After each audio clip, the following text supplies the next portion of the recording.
Hello friends, welcome to my channel and thanks for watching this video. As we have ended with one more positive week and the Wall Street is not showing a sign or any kind of sign of fatigue. So this is a very good thing. And we can clearly see how stock market and the overall global market has moved, maybe slight bit on the downside, but the overall trend on the upside. So with this, let's start analyzing what has happened in the last 1 week and what may probably happen in the next 1 week as far as the Wall Street is concerned. But before that, if you haven't yet subscribed my channel yet, just hit on the subscription button. Also hit on the notification bell along with the all button to get my updated video notification. Now the biggest news is from the forex or the currency market or from yen. We will discuss in the chart accordingly. And as far as important news are concerned, key Fed inflation rate falls to the lowest annual level in nearly 2 years. So it is a global sign and market will take the positive things rather than the negative things. I mean, market is full of surprises. Nobody goes beyond the market. Market is supreme. Apart from that, let us see. I will try to not to go below much into news unless it is very much positive or very much important. So Chinese housing ministry is getting bolder about real estate support. So there is something which is coming obviously, and that's why the metal market or the commodity has started moving higher, which is related to real estate obviously. So we are going to discuss about S&P and all those things, and apart from that, let us see what lies ahead. So I think this is most of it. The only one thing is currency, and that is from the Bank of Japan or the Central Bank of Japan, and the chart will better explain what is happening over there.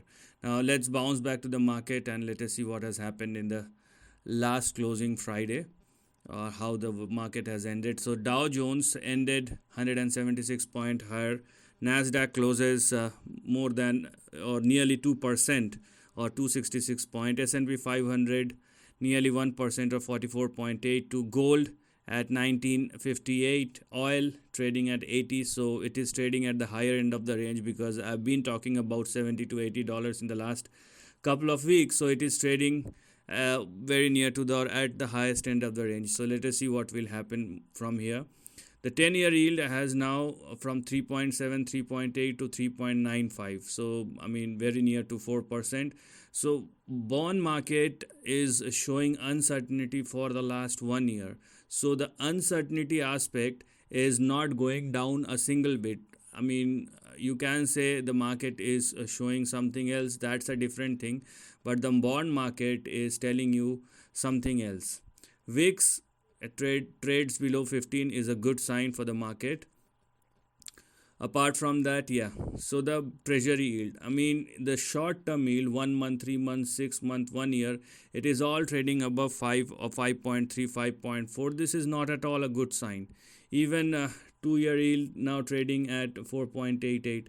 So these are not good sign. This is an inverted yield curve, and inverted yield curve is not at all a good sign. It means the market is in a transition phase and something will crack before the actual rally start again. So let us see what will happen. That's not at all a good sign. And then we have dollar index which closed at 101.7. So overall a mixed kind of picture, but the equity market showing no hold barred, and it's like going berserk. Also, we will start our analysis. Let's start because I've already opened up the dollar index chart. So let's start analyzing the dollar index, then we will move towards the yen part. So as far as dollar index is concerned, it's like a bounce back. Okay, the overall trend is on the downside, and the intermediate trend is also indicating the same. So I'm not going to predict beyond the range as of now. So let's see how the dollar index moves, and then we will revise or reanalyze the chart time and time again. So as far as dollar index is concerned, it is now moving towards the upper end of the range, or it may retest the upper end of the range, which is in between 102.5 and 103. So somewhere in between that you will see a bounce back. So basically This is a bounce back, that's it. And the next potential move will happen something like this: 1, 2, 3, and this is the fourth move.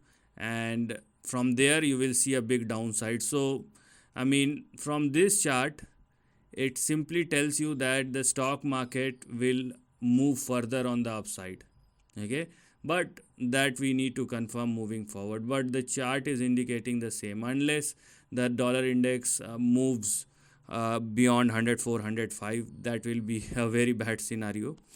But as of now, dollar index is in a bounce back mode, but nothing more, nothing less. It does not make any sense, because stock market believes that now the yield curve is, beg your pardon, the interest rate is very near to its peak.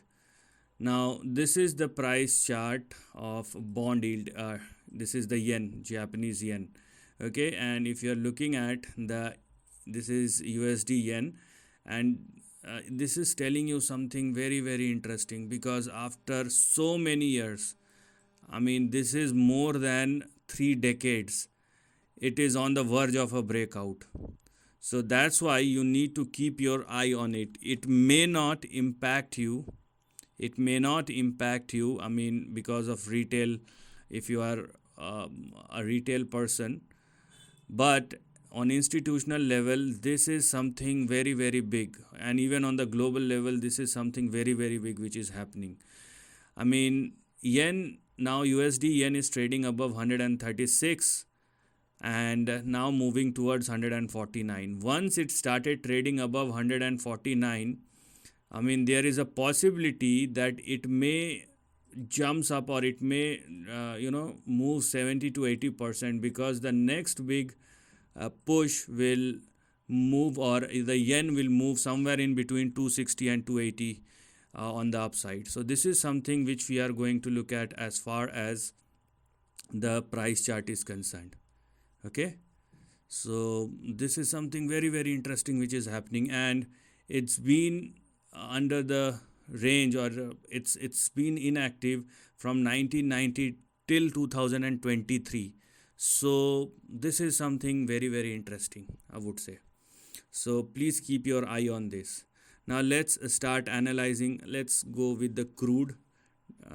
Then we will discuss about the equity market, because the crude is showing some very, very important moves. Okay, so here we are, and you can clearly see, rather than a straight line, I will draw a curved line, and here we are. Okay, so okay, forget about it. I think this will give you a much better. So breakout, and from here I think a breakout. So here we are. Okay, now what is happening as far as WTI crude futures is concerned? If crude futures continue to trade and sustain above 72.8, which it is right now, it is moving towards 83.66. But this is a resistance, near-term resistance. But in case WTI crude futures swings beyond 83.66, it may move towards 93. So something is changing. It's all about the next target of 83.66 and what will happen thereafter in WTI crude, because there will be a $10 jump if WTI crude closes beyond or above 83.66 and sustain above that. Okay, so this is something which one must keep their eye on. Now let's go and check it out what the US equity indices are telling you, and there is a high possibility, I have talked about this in the past, that US dollar index will at least retest its recent high of 2022, 2021, 22, and you can clearly see Dow Jones is moving towards the upper end of the range. So here we are.